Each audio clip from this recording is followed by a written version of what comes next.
여러분 이렇게 교회에 오시는 모습을 보니까 참 감동이에요. 한 분 한 분이 얼마나 사연이 많은 분들이잖아. 다 그런데 하남에서, 군산에서, 또 저 멀리 인천에서, 또 원근 각지에서 한 분 한 분이 그 많은 사연을 가슴에 안고 또 하나님을 향해서 나오시는 거, 여러분이 들으시는 그 모습이 참 은혜고 감동이고 눈물입니다. 또 예배 드리는 이 시간에 여러분의 마음에 무거운 짐들이 해결되어지고 회복의 축복이 있기를 주의 이름으로 축원합니다. 오늘 바울 사도의 기도 두 번째 문제는 성도들의 마음의 눈을 밝혀주셔서 그 하나님의 부르심의 소망이 무엇이며 또 우리 안에서 그 기업의 영광의 풍성한 것이 무엇인지를 알게 해주세요. 바울 사도의 간절한 기도가 이 앞에 있잖아요.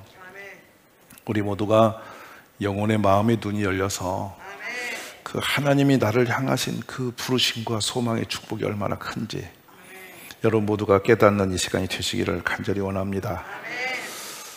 제가 이번 여전도 연합회에 가서 90세신 할머니를 만났어요. 우리의 부르심이 얼마나 비밀스럽고 신비한지를 이렇게 만나면서 알게 되는데, 저 할머니가 위대한 할머니입니다. 만 90이 되어서 저를 보고자 해서 창녕에 오신 거예요. 부산에 계시는데, 그러면서 동일교회 이름이 뭔지 아세요? 이렇게 물어요. 무슨 연고인가? 제가 계속 듣기를 처음 듣는 일인데 동양에서 제일 가는 선교교회가 되기를 기도했던 교회다. 그래서 북에서 피난 나와서 갈 곳 없는 분들이 미군 천막 치고 시작한 교회가 동일교회다. 그래서 그 교회의 뿌리가 어떻게 된 거냐, 이 당지는 남편이 48에 담도암으로 갑자기 떠나고 자기 앞에 이렇게 아이 넷이 있는데, 큰 아이가 부산 의대를 다니고 둘째 아이가 음악을 하고 셋째 아이가 공부를 하고, 아침에 눈을 뜨면 도시락, 돈이 없어서 도시락 7개를 싸야 되는데 도시락 반찬이 없고 쌀이 없더라는 거예요.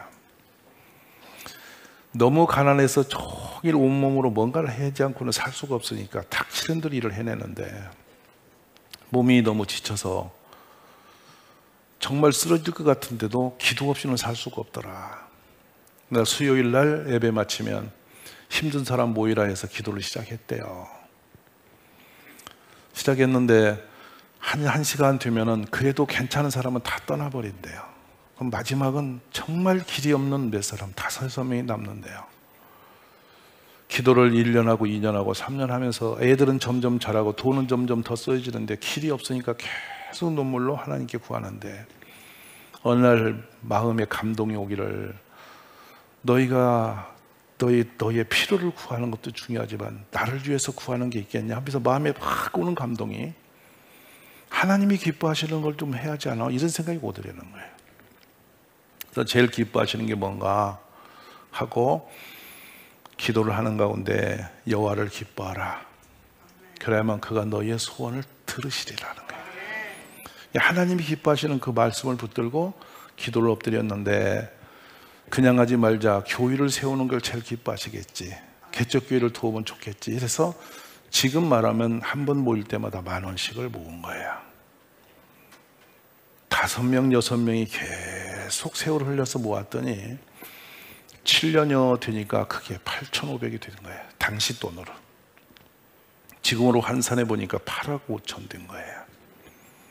그걸 가지고 중간쯤 한 3년 되어서 기금이 모여지길래, 하나님, 개척교회 섬기려면 아무나 뭘 하는데 사명이 불타는 목사님을 찾아달라고 그렇게 기도했대. 그래서 지금 당진 동일교회가 이렇게 세워졌다라고 하시면서, 당신은 당진 동일교회만 생각하면 그렇게 감동이 되고 눈물이 나서 하나님이 우리의 기도를 들으셨다. 여러분, 오늘 이곳에 계신 이 교회가 그렇게 시작된 거예요.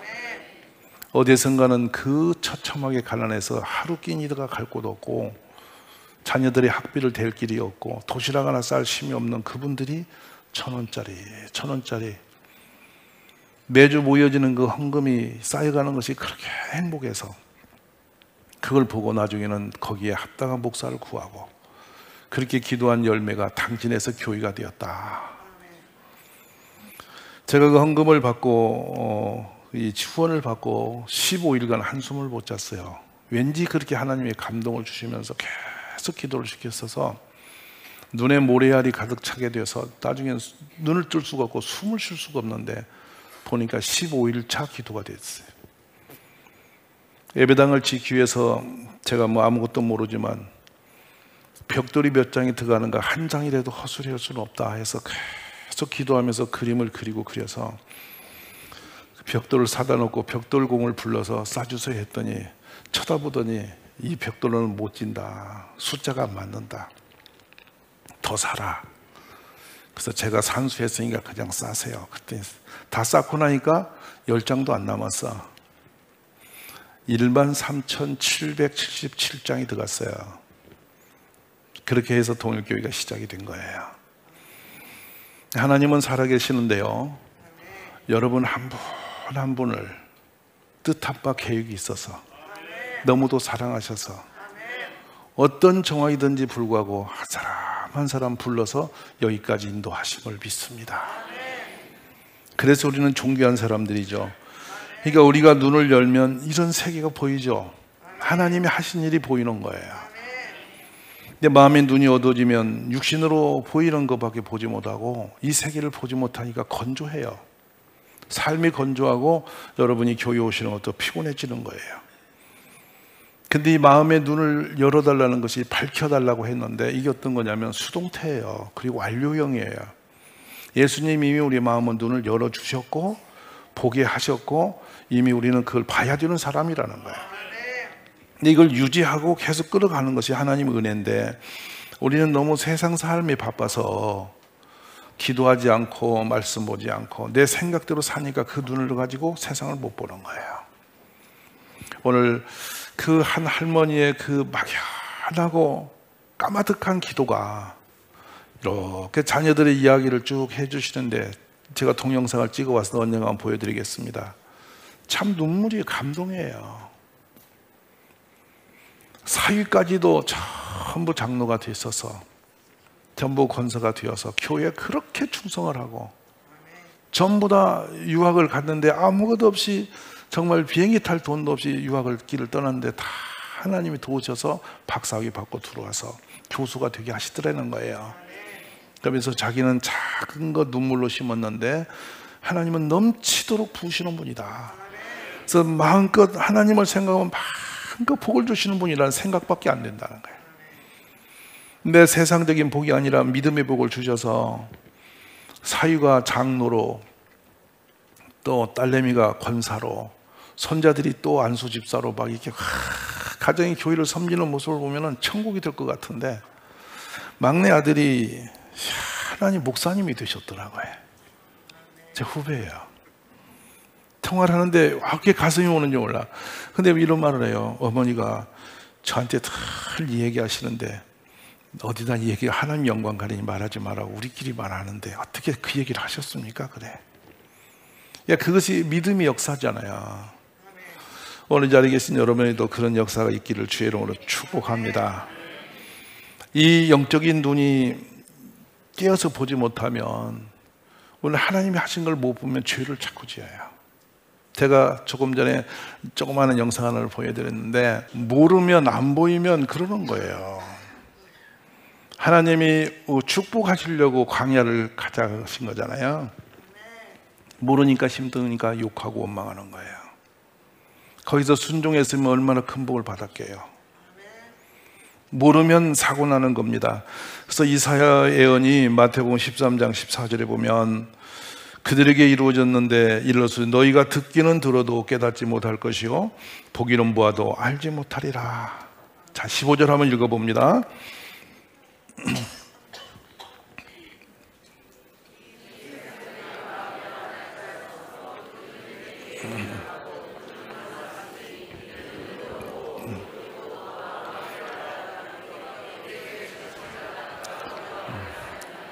오히려 은혜 받으면 뭐 해야 될 것 같아서 은혜 안 받기로 한다. 그 얘기예요, 여러분. 그러니까 어두워지면 끝없이 어둡기를 방황하는 거예요. 노마서로 가면 이 말씀이 좀 더 진지하게 들어지거든요. 노마서 1장 한번 보실까요? 하나님을 알되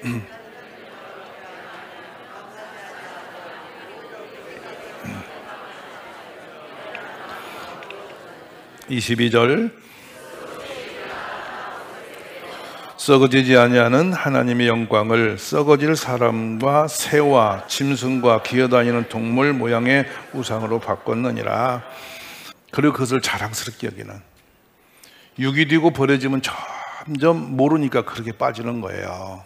그래서 오늘 우리가 겸손하게 이 목자의 기도, 나의 마음의 눈을 열어주세요. 그래서 하나님이 하신 일을 보게 하세요.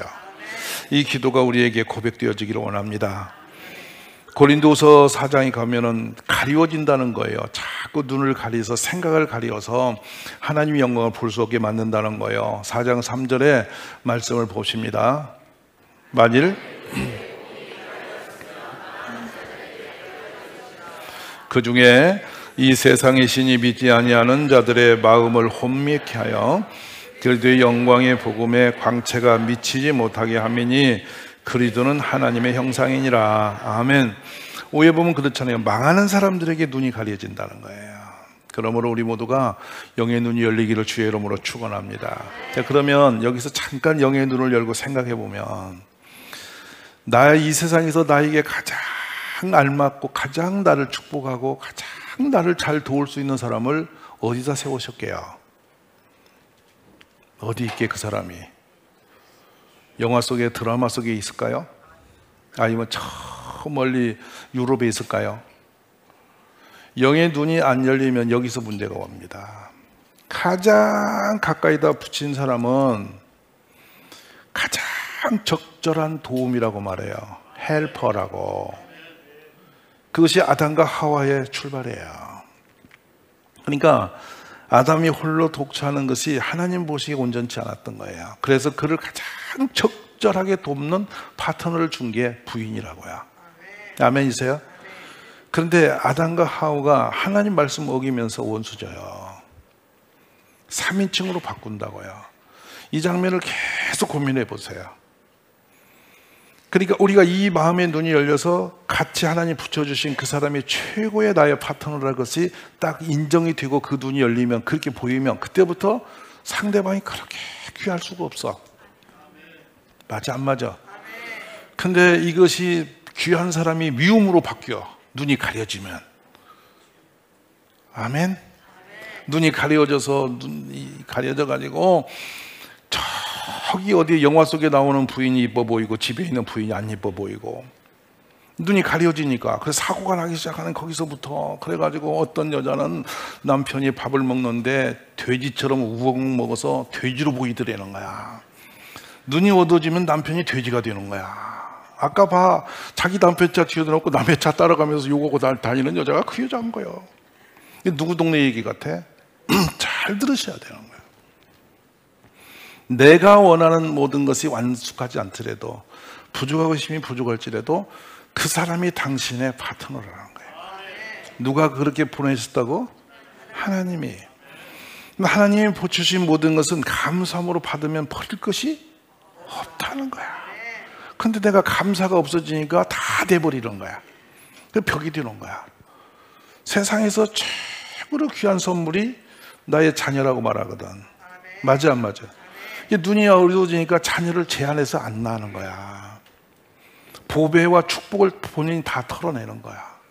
깜깜한 세상이 된 거예요. 여러분, 나에 대한 최고의 선물은 뭐예요? 자녀라는 거예요. 근데 이 선물을 관리를 잘못해가지고 문제를 만들어 놨어. 자녀 생각하면 근심되고 걱정이 되는 거야. 잘못된 거예요. 자녀를 생각하면 감사가 되고 기뻐야 돼요. 그래서 그 이삭이란 이름이 웃음이에요. 그 자녀를 생각하면 그냥 웃음이, 자다가도 생각만 해도 웃음이 나와야 돼요. 여러분, 그렇게 되시는 게 정상이라고. 눈이 가려워지니까 이게 원수가 돼 있어. 심각한 거야. 그래서 눈을 떠야 되겠어요, 안 떠야 되겠어요? 눈 못 뜨면 사고 난다니까. 보기는 봐도 이게 뭔지 모르고 듣긴 들어도 이게 뭔지를 모르니까 자꾸 사고 치르고 죄짓는 거예요. 오늘 주님이 우리에게 눈을 열어주시기를 기도하시기 바랍니다. 그래서 그렇습니다. 어떤 길은 사람이 보기에 좋은 길 같으나 필경은 죽음의 길이다. 잠언 14장 12절입니다. 누가복음 24장 16절에 그들이 눈이 가려져서 그인 줄 알아보지 못했다. 여러분, 우리 예수님이 앞에 계신데 못 알아봐. 어제도 같이 계신데 오늘 또 몰라. 얼마나 슬픈 일인지 몰라. 제자들의 비극이 뭔지 아세요? 막달라 마리가 빈 무덤 보고 와서 무덤에서 예수님 살아났다는 얘기를 전하는데 안 믿어요. 엠마오로 가던 두 제자가 예수님과 같이 동행했다고요. 그리고 예수님이 이렇게 같이 댕했다고 그 얘기를 해. 근데 그게 무슨 헛소리냐고 또 안 믿어요. 그러니까 나중에는 자기들 방에 들어오셨는데도 안 믿어가지고 도마는 내가 진짜 오셨는데도 당신이 누구냐 그러면서 이 칼창자국 못자국을 만져봐야 믿겠다고 그러네. 덤벼. 왜? 영이 어두워지면 그렇게 되는 거예요. 주님이 우리를 부르실 때 그냥 이렇게 험하게 살라고 부르신 게 아니거든요. 두 번째는 부르심의 소망이 뭔지를 알았냐 이거예요. 이걸 모르면 사고 나는 거예요. 여러분, 교회에 오실 때는 하나님이 전능하십니까? 부족하신 분입니까? 힘이 많으신 분입니까? 힘이 없는 분입니까? 하나님은 어마어마한 세상 모든 걸 말씀 한마디로 다 만드시는 능력이세요. 그게 없는 것도 있게 하고 죽을 때도 산자처럼 부르시는 분이세요. 그분이 나를 뭘로 삼았냐면 너는 내 자녀래. 맞죠? 그러면 하나님의 자녀가 되는 순간에 권세가 있어요. 권세. 하나님의 자녀가 되는 권능을 주셨다. 요한 1장 12절잖아요. 근데 그 능력이 어디 갔냐고요. 내가 하나님을 알 때 껍데기로 아는 거예요. 그러니까 하나님하고 거리가 생겨서 벽이 생겨서 그 능력이 나에게 안 오는 거예요. 근데 주님의 그 능력이 나에게 다가오면 그 권능이 나를 통해서 이게 나타난다니까요. 그래서 믿는 사람들의 이런 표적이 따르르니 곧 내 이름으로 귀신을 쫓아다니며 새방언을 말하며 뱀을 지우며 우순독을 맞아 해를 받지 병든 자에게 손을 쥐면 나으리라. 이게 우리의 표적이에요. 자녀가 갖는 권세. 근데 이런 일이 전혀 나 삶의 믿음의 역사가 안 나타난다면 지금 하나님과 나의 관계가 무너져 있다는 거예요. 그러니까 이 마음의 눈을 열어 하나님이 하신 것을 볼 수 있고 깨닫게 되는 것이 축복인 거예요. 이게 눈이 어두우니까 이 만나를 먹으면서도 언제까지 이 맛없는 걸 먹을 거냐고 욕으로 앉았다니까. 그게 남의 말이 아니에요. 그 바위에서 물이 터져나온 걸 먹으면서도 불만이 많아지는 거예요. 이게 왜 궁금하면 하나님을 모르면 자꾸 사고나고 엉뚱한 짓 하는 거예요. 오늘 제발 옆에 분 인사 좀 하세요. 제발 영의 눈이 좀 열리시기를 바랍니다. 아멘. 영의 눈이 열리면 세상 다 하나님의 은혜밖에 안 보여요. 축복의 밖에 안 보여요. 그리고 앞으로 여러분 지금까지 살아온 것보다 앞으로 가는 날에 주님이 더 좋은 거 주실까 안 주실까? 그것을 믿음으로 보는 사람은 신나는 게 신앙생활이에요. 근데 그게 그냥 안 보이는 사람은 맨날 더 힘들어. 더 어려워. 제가 아까 보이신 그 할머니가 김정자 할머니신데 여기 수많은 분들이 오셨었어요. 오셨는데 다 피상적인 얘기만 하는데 이분이 실제 그 중심에 있던 분이 처음 얘기를 저한테 들려준 거예요. 그럼 당시 90대에서 오셨는데요. 그 마음과 삶이 90대 있으니까 내가 이제 모든 걸 놓아야지가 아니고 그냥 이 소망이 가득한 거야. 얼마나 희망적인지 몰라. 막 기쁨이 넘치는 거야. 그러니까 나이와 세월이 우리를 이길 수 없어. 소망이 있는 사람은 항상 그 소망 가운데 기쁜 거예요. 우리 그런 마음의 눈이 열리기를 기도하시기 바랍니다. 사실은 사도 바울도 그랬잖아요. 예수 믿는 사람을 처단하겠다고 막 돌아다니며 사람 죽이려고 한 사람 아니에요. 근데 그거 어느 날 깨닫고 나니까 에베소 3장 8절에서 고백하고 있거든요. 뭐라고 말하자면 이 은혜를 주신 것은 측량할 수 없는 그릇의 풍성함을 이방인에게 전하게 하려고 나를 부르셨다고. 그다음에 본인이 가야 할 길을 알아버린 거예요. 우리 모두가 하나님의 은혜 안에서 갈 길을 열어주시는 것을 보고 깨닫는 축복이 있기를 주의 이름으로 축원합니다. 그러면 에베소 1장 4절과 6절에 보시면 우리를 부르실 때 왜 부르셨는가 나옵니다. 그 창세전에 그리스도 안에서 우리를 택하사 우리로 사랑 안에서 그 앞에 거룩하고 흠이 없게 하시려고. 아멘. 자, 거룩하고 흠 없는 사람 만들려고. 두 번째 5절 자기 아들들이 되게 하셨으니. 자, 6절. 은혜의 영광을 찬송하게 하라는 거. 살고 보니 내 삶의 모든 게 하나님 은혜였다. 그러니까 주님을 생각하면 찬송할 일밖에 없다. 할렐루야. 그래서 이제는 그걸 깨닫고 나서 마태오 5장 16절이 나타나는 거예요. 마태오 5장 16절 봐요. 이같이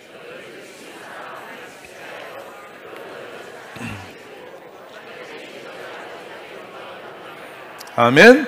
소망이란 뭐냐? 하나님이 나를 부르셔서 하나님의 나라의 상속자로 세우셨고, 하나님이 나와 함께 그 영광의 길을 걷게 하시고, 영원한 구원과 영생의 길을 열어놓으셨다. 이게 우리의 소망이에요. 그러니까 이 땅에 그 다 지나가도 우리가 넉넉히 그 축복을 받을 수 있는 사람이에요. 믿으시기 바랍니다. 그러므로 우리가 잠시 이 땅에 있는 모든 생활이 잠시 지나가는 것이니까 진짜는 영원한 축복이 예배되어 있잖아. 그걸 바라보면서 우리는 신나게 사는 사람이야. 아멘이세요? 우리 신나게 사세요. 왜냐하면 앞으로 받을 상이 너무 많아요. 너무 풍성해요. 어떤 누구도 기근이나 환난이나 어떤 핍박으로도 그 상을 거둘 수가 없어요. 하나님의 예비한 건 다 내 거예요. 여러분이 앞에로 가시면은 무지무지한 하나님의 축복이 열릴 걸 믿습니다. 그래서 베드로 전서 1장 4절에 맨 뒤에 있습니다. 보시면 썩지 않고 더럽지 않고 쇠하지 아니하는 유업을 잊게 하시나니 곧 너희를 위하여 하늘에 간직하신 것이다. 로마서 8장 17절. 자녀이면 또한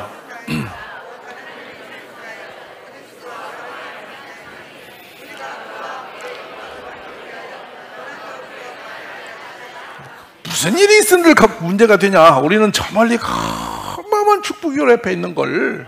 맞습니까? 오늘 이 눈이 우리 모두에게 열려지기를 주의 이름으로 축원합니다. 할렐루야.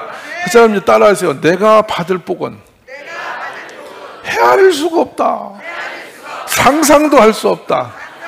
그 옆에 분에게 당신은 참 좋겠습니다. 그만이 복을 받았다니 참 좋으시겠습니다. 우리 이 소망을 가지고 여러분이 신바람나게 사십시오. 그리고 끝으로 이 착한 행실에 이 전체를 묶으면 뭐가 있는지 아세요? 착한 행실이 있는데 뭐가 있느냐면 하나님의 자녀가 사는 방법 1번. 어떤 사람하고도 원수 맺지 않는 거. 벽을 쌓지 않는 거. 아멘? 그게 근데 그리 어떻게 하냐? 먼저 마음에 걸리는 게 있거든. 예물을 드리려고도 놓고 달려가도 그 사람과 화해하고 와라. 그리고 해라. 그래서 여러분 유언 같은 메시지가 있어요. 옆에 분하고 인사하세요. 여보, 내가 잘못했어. 미안해요. 왜 이렇게 우물우물하세요? 한번 해보시라고. 제가 잘못했어요. 미안해요. 용서해 주세요. 아멘이세요? 이 말이 그렇게 어려워서 죽을 때인데 숨이 끊어지기 직전에 그때 다 미안했어 하고 간대. 이렇게 못된 세상이 어디 있어? 지금 하세요. 내가 잘못했어요. 용서해 주세요. 미안해요. 여러분 이러면 다 풀려요. 우리 이 마음으로 일어서기를 주의 이름으로 축원합니다. 우리는 하나님의 자녀이며 상속자예요. 썩지 않고 더럽지 않고 쇠하지 않는 기업을 받는 사람들이에요. 그러면 시시한 것에 매이지 마세요. 우리 하늘 영광 보면서 신나게 사시고, 이 교회는, 이 예배는 잔치예요. 하나님의 잔치. 그러면 여러분이 끝나고 나면 말끼리 모여서 먹고 즐기고 막 그렇게 하는 거예요. 아멘이죠. 그러다 보면 좋은 일이 자꾸 생겨요. 그런 복된 우리 가족이 되시기를 주의 이름으로 축원합니다.